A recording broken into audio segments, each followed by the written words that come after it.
জাতির জনকের বাংলাদেশ, বঙ্গবন্ধুর বাংলাদেশ। জাতির জনকের বাংলাদেশ, বঙ্গবন্ধুর বাংলাদেশ।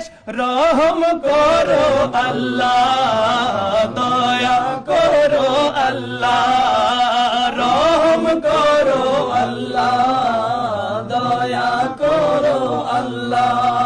সবার মোরা আশীর্বাদ, জাতীয়তাবাদী দল জিন্দাবাদ। বেগম খালেদা জিন্দাবাদ, হে তারেক জিয়া জিন্দাবাদ। বেগম খালেদা জিন্দাবাদ, হে তারেক জিয়া জিন্দাবাদ। ইন্না লিল্লাহি ওয়া ইন্না ইলাইহি রাজিউন।